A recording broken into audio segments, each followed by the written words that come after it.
Welcome to the Leadership Conversations podcast. I'm your host, Jonno White. I'm the founder and principal consultant of Clarity. We are an Australian-based consultancy that works with leaders around the world, and our passion is to invest in people to become everything they're meant to be in order to fill the world with healthy organizations that people love to work for and customers line up to buy from. The goal of this podcast is to invest in you and your leadership. If you're just joining us for the first time, then feel free to check out consultclarity.org. That's our website, consultclarity.org. We have so many free resources on there, the most popular being our 7 Questions on Leadership series. We've had more than 1,500 leaders from around the world in all different sectors give their in-depth answers on leadership, what books they love, what they found most challenging, the most meaningful stories, how they structure their time through the day. That's free, so go and check it out.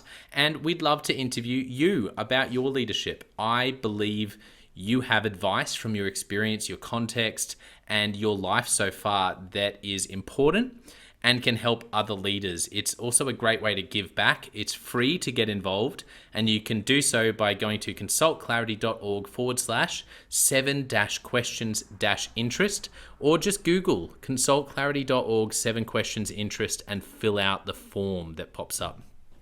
We have a free resource for you on our website. It's called Leadership Survival Guide. It's a 57-page ebook. It has interviews with 10 world-class leaders, and you can go to consultclarity.org. It's right at the top, and get that today.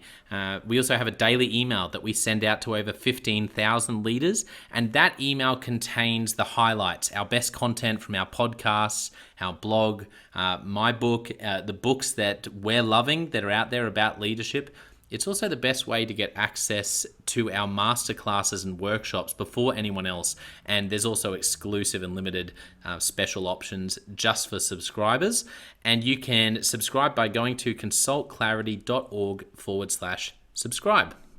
Now, my gift to you is to work incredibly hard to provide the best leadership content I can to invest in you and your leadership. So if you're finding our content helpful, if you find this podcast helpful, then your gift to me could be this. If you do find it helpful, then write a review or rate our content and make sure you subscribe or follow. I can't emphasize enough how helpful that is. It really does help us to get the word out there so we can invest in more leaders to become everything they're meant to be.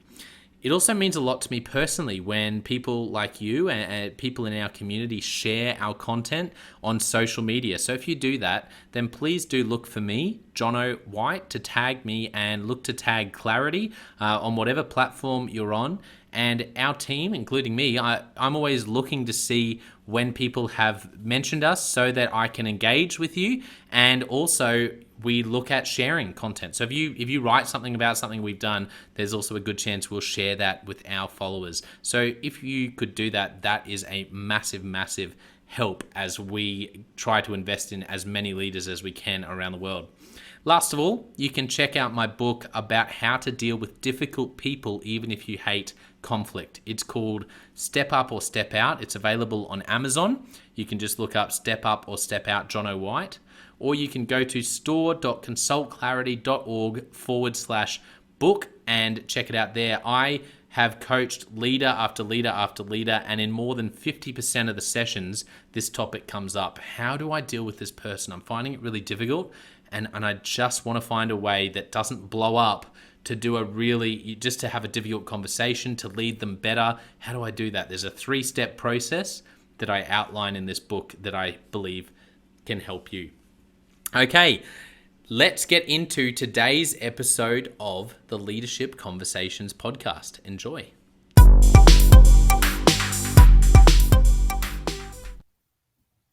Welcome to another episode of the Leadership Conversations podcast. Today's guest is Dr. Dean Barnes. Dean is the creator of Nhl Black Hockey Card Collection, which I'm really excited to hear about and to chat with him. He's also a superintendent of education, which we're going to hear about in Canada. Welcome to the podcast, Dean. Welcome. Thanks for having me on, Jonno. Yeah, I've really been looking forward to chatting with you. I mentioned there in the intro that you have you're obviously the creator of the NHL Black Hockey Card collection, but you also um, wear a couple of hats because you're also a superintendent of education, which is a full-on role. So tell us, in your own words, about both of those, and just generally sort of fill in our listeners for what you do, Dean. Yeah, I've been a high school administrator for over 20 years in a school district that's about an hour away from Toronto, Ontario, Canada. And my last high school principalship was leading a staff of over 100 staff and 1,100 students. And my leadership at this school focused on leading a healthy school vision and included emphasis on student well-being, involvement in athletics, arts, and co-curriculars. We just tried to look at the whole child, and everything we did in the school was emphasized on helping kids be the best at everything. So recently, a year ago, I was shifted into the role as school superintendent. And in Canada and in Ontario, we have a number of school superintendents. Our school district has 10. And in my role, I supervise and support both elementary and high schools, and also have responsibilities leading a team of staff to implement our school board's mental health and well-being plan as guided by the province of Ontario. In terms of the Black Hockey Card collection you mentioned, it's a leadership initiative I've taken on outside of my role, just a hobby, but important hobby. And I created a hockey card collection of 100 players who have played in the NHL who are Black players. And the National Hockey League has historically largely been a white sport. So one of the things I wanted to do during the pandemic was amplify and highlight the those players and recognize those players who have played the game since 1958, starting with Willie O'Ree. So I'll stop there and I'll let you continue on.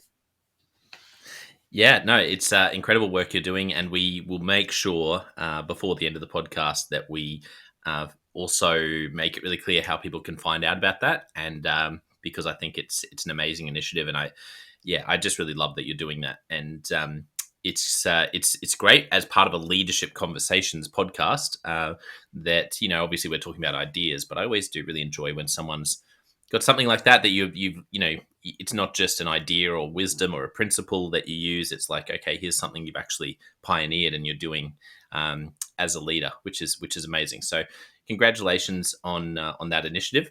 Let's jump into your story, and I'd love to hear, starting with your childhood and growing up in that season of your life, as you reflect, what were some of the moments or even themes that really shaped you into the person and the leader you are today? Yeah, for me, my parents were born in Jamaica. They grew up there in the 40s and emigrated to England in their teens, and then came to Hamilton, Ontario, Canada, and that's about an hour from Toronto. So that's where I was born, and started my schooling when we moved to Burlington, Ontario, at 3, 4 years old. And being first generation immigrants, the community I lived in was mostly all white at the time. There wasn't a lot of diversity in the region I lived in. The community was very positive and welcoming, and I have very fond memories of the community I lived in as a young person. When I was 3 years old, I remember being very active in an elementary school that was right beside my home. I had many friends, and my older brother was 4 years older, and had lots of fond memories of playing baseball, soccer, street hockey. So there's a real sense of community, and it was sort of the days that you come home, you do your homework, you go out and play, you wait to be called in for dinner, and then you go out and play again, and that was sort of the memories I had.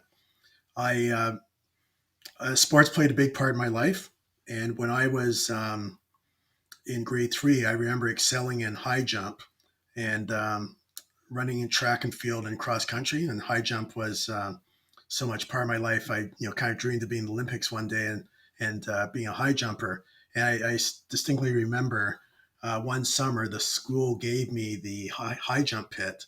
They were getting a new set, and they gave me a new high jump pit uh, set. The older one was given to me, and I would practice in the summertime with a bamboo pole and just try to perfect high jump. So that was something that I remember at a young age. Um, I also remember ice skating and playing hockey when I was 7 years old.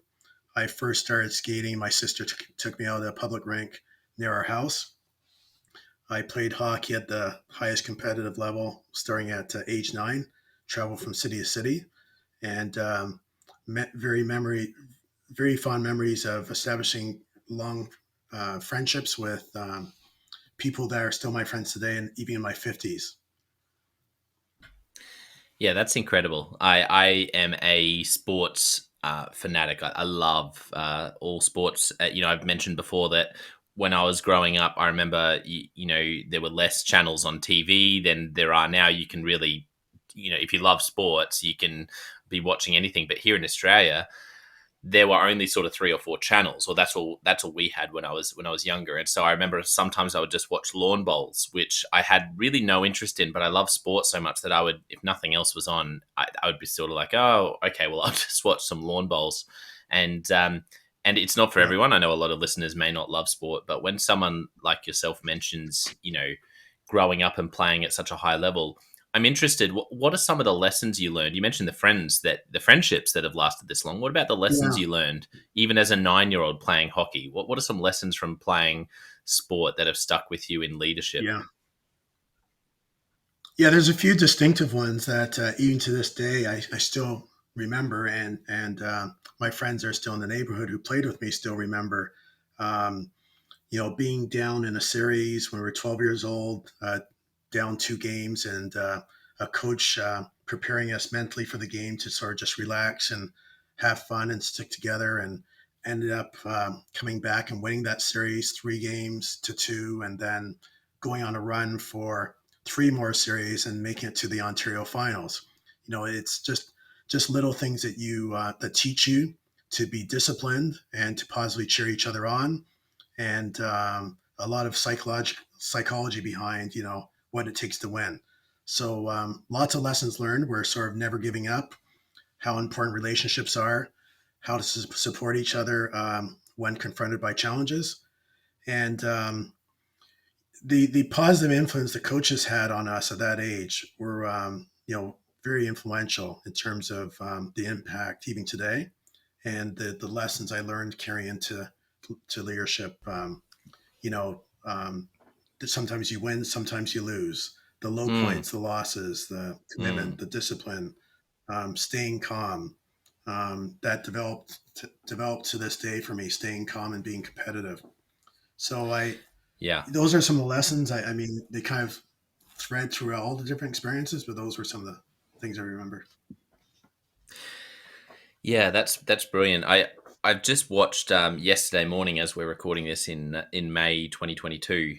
There was the UEFA Champions League, the soccer or football, depending on what part of the world you're from.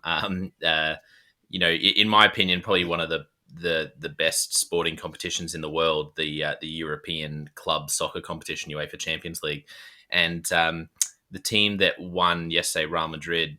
Uh, I was actually watching, and I thought it's not always I'm watching a sporting match and there's some significant leadership lesson. Let's be honest. Sometimes, there's not. But yesterday really Yeah, struck me because um, they said everything, everyone was saying afterwards was in amazement at the journey this club had been on. They played probably the three. They had the most difficult path into the final. They came from behind and had the most ridiculous comebacks 3 games in a row before the final. And it really reminded me of how much in leadership as well. We think it's the destination, it's the bottom line, it's the achieving the vision, but so much of the joy and the emotion yesterday of these players as they won was because of the amazing journey they'd been on, because of these moments where everyone thought they were out and they came back as a group. And it really reminded me of in leadership, to embrace the journey and those moments as a team when you're having to pull something together because there's a global pandemic that's happening and you're having to face something that people have really never faced in generations. And it doesn't always have to be as Yeah, significant as COVID, but those are the moments we think it's about where we're going, the vision, but actually so much joy and in leadership is about being together with people and achieving things on the way and having and coming back from unlikely odds, and that's just yesterday there was a sporting match, like I said, that really reminded me of that. definitely. For you, are there any moments Very in much. your career that really stand out where a coach, where across your whole time playing sport, moments where you came back from, an unlikely win, or you just had a team moment that really struck you, or you had a coach who said something that's really stuck with you? Any sort of moments in sport that have really stuck with you as a player?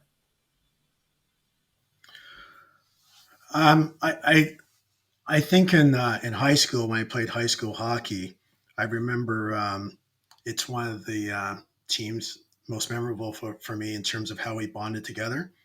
And I distinctly remember, I think we were a very disciplined, hardworking practice team. So I think going into the role, and I was captain of the team, I was the leader of the team. But one of the things I tried to always sort of set the stage is um, modeling, modeling hard work, modeling readiness. And I think from I recall from that experience, we were behind, in various games, and always sort of just never giving up, and always sort of just staying focused on, um, positivity, and we can get through this, and just using all our skills collectively together to overcome the challenge. Yeah. What advice would you give to leaders who are listening and maybe they're younger or earlier in their career as a leader and they're going through right now? It feels like they're sort of there for them and their team. Maybe they've lost a couple of key people who've gone to take up other roles, or it just feels unlikely. It feels like they're down, 2-0 with, minutes on the clock, that sort of feeling as a leader. What advice would you give about how to lead in a time like that where you feel like you're it's a bit of an against all odds sort of situation? Yeah, and you can make those analogies that various teams lose players to injury or illness or sickness, whatever it may be. But I think it's reevaluating what your skill sets are and what roles you play.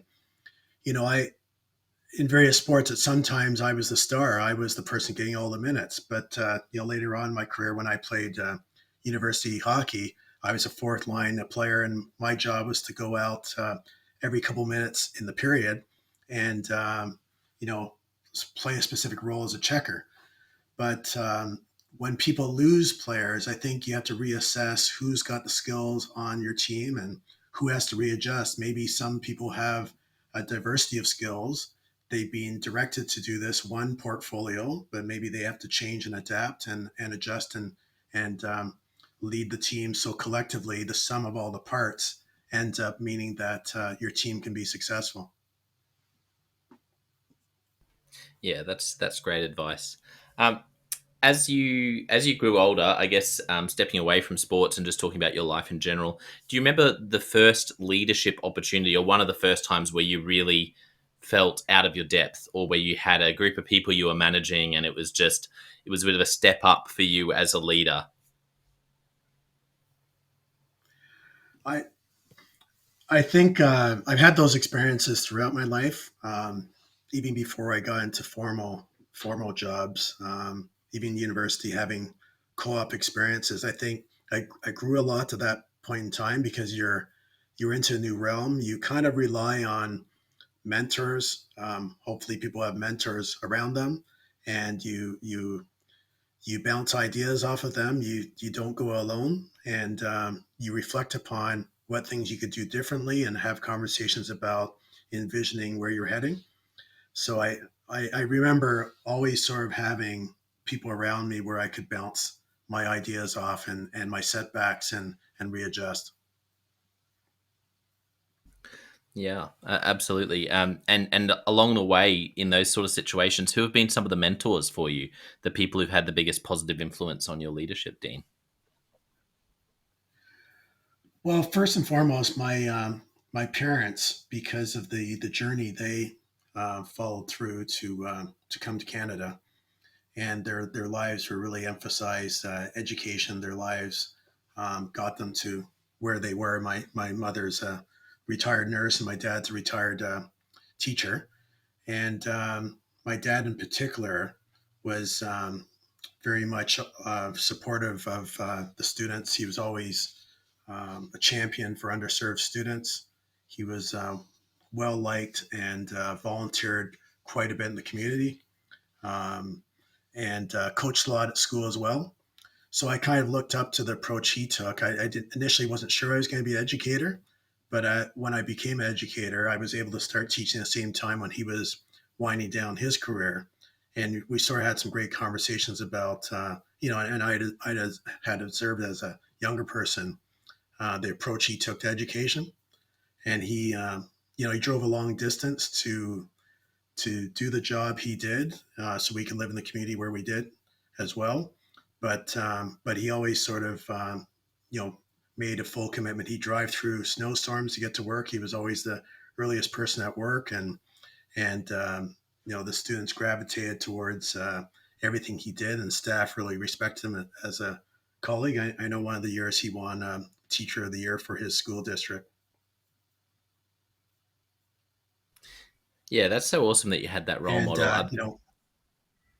I was just going to ask if there are any yeah, and I stories of talked your about dad. some of my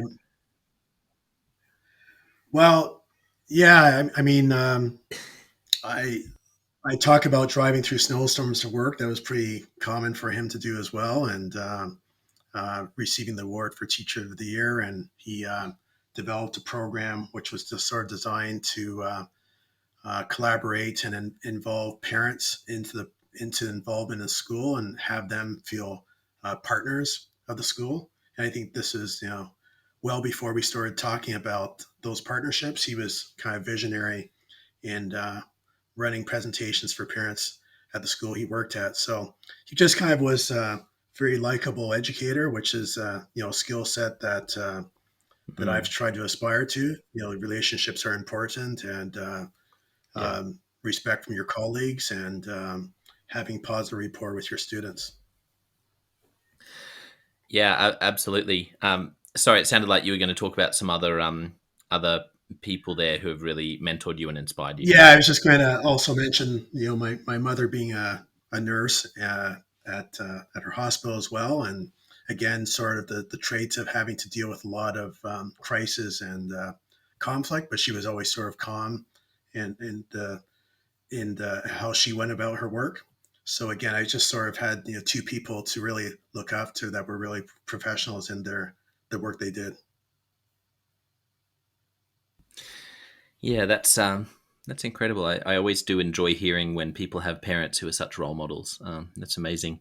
So, in your career, I mean, we could talk about so many things, Dean, but I want to leave a bit of time in a moment to talk a bit more about the initiative that you have around the with the NHL and the cards. But before we get there, are there any aha moments that really stand out to you in your career so far, where you experienced a shift or an epiphany about something that's really stuck with you as a leader? Um,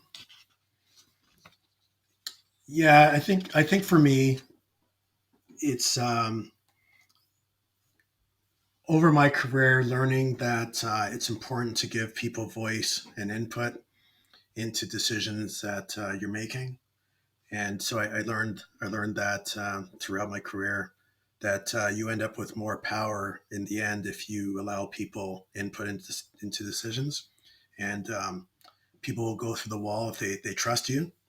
Um, also learned when I first started teaching that establishing a rapport with students was very important, and I transferred that to teaching and coaching. I enjoy doing both. I was able to sort of transfer these skills when I became a vice principal and principal. I still tried to establish relationships and involve the stakeholders into establishing the vision that I was putting in place. Um, I also had aha moments about reflecting upon the importance of visibility in the school and visibility for people to see, you and about and the conversations you have with people throughout your day, and letting people know that you're there for them, and that you are accessible. And other thoughts I've had were just the effect of leadership can happen in various forms. I know you're going to talk later about the NHL card collection, but it's been Hmm. really unique for me to sort of see how you can sort of have an impact, even outside your community with things that one takes on to raise awareness. Yeah, well, let's talk a bit more about the NHL cards. I'd love for you to tell the story of, I know you mentioned how it came about, but tell us in a bit more detail how you ended up creating this card collection. Well, during the pandemic, I everyone was sort of doing different things, walking more, taking breaks. Some people were baking bread and playing board games, different hobbies. I know that a friend of mine was involved in continuing on his collectibles of sports, and whether that's cards or memorabilia towards sports, and would show me different sites where you can buy old seats from stadiums or jerseys from former players. So that kind of got me thinking, and I remembered that I had a card collection from 1978, 79, and that card collection, if you're familiar with the superstar Wayne Gretzky, he's in that collection. And I kept one of those cards from when I was a kid. Now my card isn't valued. Some of these cards can be valued as much as $1 million. My card isn't worth that much. It's not rated that high, but you get the idea about the value of some of the cards and the importance of collecting history. So I wanted to finish off that set, and I started purchasing cards through eBay. There's about 400 cards in that set. I think I had 250, so I was able to investigate and make purchases to complete that set. And then soon after that set, at the same time, there was obviously awareness about injustice to social justice around the world. There was the George Floyd murder, and shined light on inequities towards Black people and people of color throughout society. And those two things kind of intersected for me to reflect upon some of the Black NHL players who had actually played in the National Hockey League, which is a predominantly white sport. But over the years, I'm a hockey fan, sports fan, and I had a bit of an idea of how many players who had played the game. And I came up with the idea of collecting cards and starting a specific collection for the players who had played at least one NHL game. So I, similar to the collection with Wayne Gretzky, I collected the cards and over a number of months, purchased them through eBay. And when I came close to completing the set, I was familiar with uh, a article that was written on a regular basis by William Douglas by the NHL.com, uh, and it was the color of hockey. So I reached out to him, and my initial plans were just sort of how could I get this set to the National Black Hockey Mobile Museum. And this is a truck that goes across North America to the NHL cities, and it showcases, among other things, the history of the Colored Hockey League, which was a league which ran from the 1880s to 1920s in Eastern Canada. And my Bill, William Douglas decided to write an article about my card collection, and it received a lot of attention. And I was connected then with the NHL organizers who put on this museum. So later on that year, it was decided that my cards would go in the museum, and that was really neat because starting this past January, it toured around the museum from city to city, along with a lot of the other artifacts I mentioned that were in there. So there were some unique players that are in this collection, like Willie O'Ree was the first Black player to play with the Boston Bruins in 1958, and And then a decade or so later, Mike Marsden from Scarborough played with the Washington Capitals in 1974. And around the same time, Bill Riley from Amherst, Nova Scotia, also played on the Washington team. Tony McKechnie is a pretty well-known longtime player who played in NHL for over 13 seasons and scored over 320 goals. I met Tony when I was a young person working at a camp when I was 13, 14 years old. And, there's a lot of history behind what the players overcame to play the game. In some cases, some of them maybe overcome racism. In some cases, there may be other barriers to get through to play the game.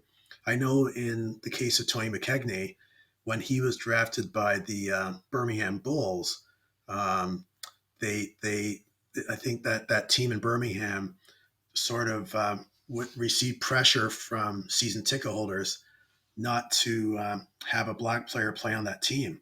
So actually, he ended up not going to the Birmingham Bulls, and ultimately, that's how he ended up playing for the Buffalo Sabres, and did play in the National Hockey League. But there's just interesting stories behind that are unknown, and of course, there's lots of players who have played one game, 15 games, 20 games that not many people were aware that they actually played the game. So the number is at least 100 players. There's a few more joined this year who are black and biracial.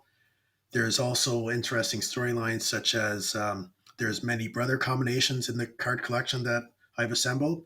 There's PK and Malcolm Subban. There's Chris and Anthony Stewart, Gemel and Giovanni Smith, and Matthew and Pierre Olivier Joseph. So that in itself, you can imagine just there's different histories that are being revealed in short and shared. Some of them are past, some of them are very current.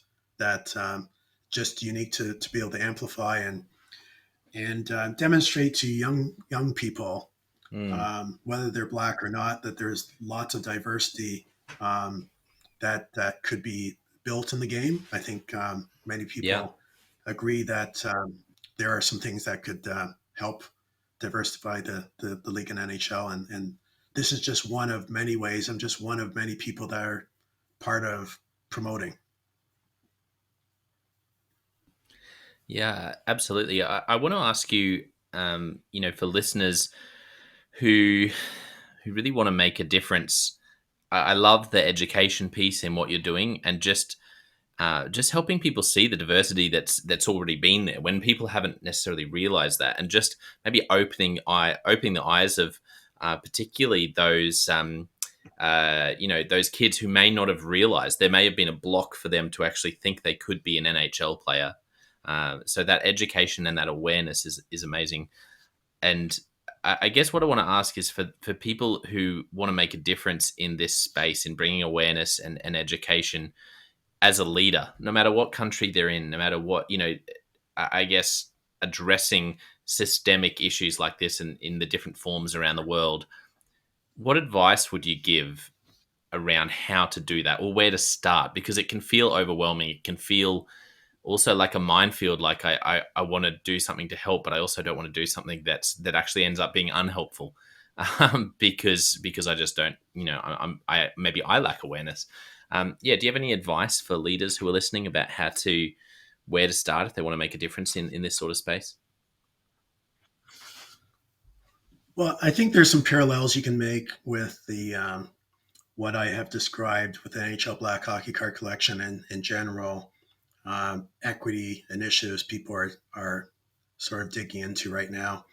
And obviously, schools, hockey organizations, they're just one of many collection of people who can make a difference. And I think we have to recognize obvious barriers that might get in place of minorities in sport, and improving conditions in the lives of people in terms of their health and financial support. I mean, that cuts across all diversities. That we know that kids who come to school that are hungry and undernourished and don't have the financial security, that gets in the way of them being successful. So the same thing is in line for some of our sports. That what can we do as a town, as a city, as an organization to help assist and intentionally provide spaces for people who might not naturally be able to get in the door. So that's one piece of advice I would obviously would give. And I don't think it's a really one size fits all. I think there's a number of things that people can do. I know that some people are loaned equipment from people. Some people give drives for people that don't have transportation to attend some of these to play some of these minor sports. There's a myriad of things that people can do, but I think it's recognizing that some people are underserved, and there might be blind spots for people recognizing just things we take um, for granted that we can access. Mm. And I think it's making sure that those access points are open.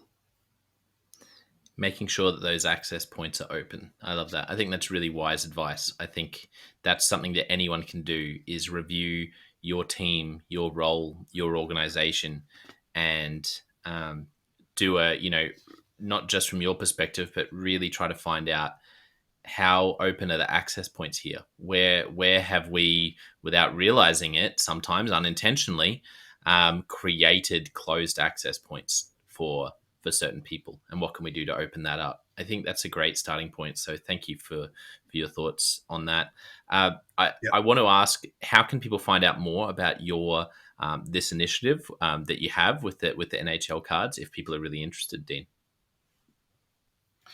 Yeah, there's a few ways. Obviously, I connected with you through LinkedIn, so I am on LinkedIn, Dean Barnes. My daughters helped me create a website called blackhockeycards.com. And there's also a Twitter at Black Hockey Card, and there's Instagram, Black Hockey Card. So those are some ways that people can connect with me. Fantastic. Well, I want to thank our listeners for tuning in. Wonderful advice and stories from Dean's life. Wonderful to hear him talk about his parents and the role models they've been for him as a leader as well. Don't forget, listeners, I also have the Jonno White Leadership Podcast and the Leadership Question of the Day podcast, two other places you can go to continue to invest in your leadership. But I want to finish today by saying a massive thank you to Dr. Dean Barnes. You've been so generous with your time. And I've really loved hearing, like I said at the start, for me, it's great to hear stories, but also the initiative that you've kicked off is amazing to hear about. And I really do think it's making a difference, and you're making a difference. So thank you so much for coming on the podcast. Oh, you're welcome.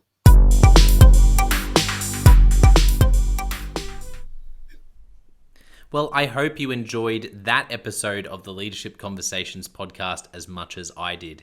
If you're joining us for the first time, don't forget to check out consultclarity.org. That's our website, consultclarity.org. We have so many free resources on there, including our 7 Questions on Leadership series. We've had more than 1,500 leaders from all over the world in all different roles, in different industries, answer these 7 questions on leadership, and leaders give these in-depth answers around how they spend their time, a book that's been significant for them. It's just a gold mine. It's completely free to access, so go to consultclarity.org and look for that. We'd also love to interview you about your leadership. I believe your experience, your life, your context means that you have advice on leadership that other leaders can learn from.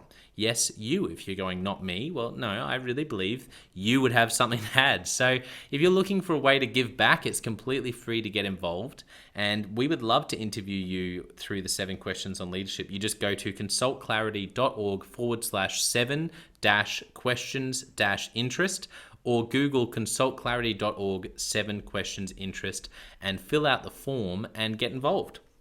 We have a free resource on our website called the Leadership Survival Guide. It's a 57-page ebook, 10 world-class leaders giving their thoughts on leadership, and that's completely free. It's available on our homepage, consultclarity.org, right at the top, so make sure you go and get that and download it today. And we have a free daily email that you can subscribe to. We send this out to over 15,000 leaders from around the world. And it contains the highlights of content from our podcasts, our blogs, our books we're reading. It's got the best content. And it gives you exclusive, limited, early access to our masterclasses, workshops, new products, special offers. It's all for our subscribers. You can go to consultclarity.org/subscribe and join 15,000 other leaders. And my gift to you is to work really hard, particularly through the Leadership Conversations podcast. I have been blown away by the quality of the leaders, and I'm learning as much as anyone in doing these interviews. So I'm having a great time. And my gift to you is to keep lining up the best leaders I can to invest in your leadership. Your gift to me, if you're finding this helpful, there is something that you could do that would help us out massively. And that is to write a review and to leave a rating for our podcast or wherever you're watching or listening to this. I can't tell you how much that helps us out. Also, subscribe or follow. It really does make a difference in helping us to help more leaders become everything they're meant to be. Another thing that means a lot to me personally is when I see our community share our content. So if you do share this or any other piece of content on social media, then thank you, and please do that. And look for me, Jonno White, or Clarity, and tag us in your post. Our team is always looking for posts to engage with from our community, and there's also a chance that we'll share your content to go beyond and share it with our followers. Last of all, you can check out my book. It's called Step Up or Step Out: How to Deal with Difficult People Even If You Hate Conflict. I wrote this book because 50% of the coaching sessions I have with leaders, this topic comes up again and again and again. And it's this idea of, how do I have this difficult conversation? How do I lead this person better when I'm finding them difficult? Or in some cases, you look and you say, I think I might be leading a difficult person. They're just quite difficult to lead, or I'm finding them quite difficult to lead. So there's a 3-step process that I unpack in Step Up or Step Out. And the amazing thing, and I've literally done this myself, and I've heard it anecdotally from other leaders as I've coached them, is that if you follow this process, you will see that person step up and change their behavior or make a decision, which is to step out some of the time. 95% of the time, people will step up or step out in just 4 weeks. And I stand by that. It's you have to read the book to understand, but I really do believe in it, and I've experienced it firsthand. It works. So you can go to Amazon, look up Step Up or Step Out Jonno White, or store.consultclarity.org/book. Well, thank you so much for listening. We're going to be back with a new episode next time of the Leadership Conversations podcast. And I hope today has helped you to take another step towards becoming the leader you're meant to be. See you next time.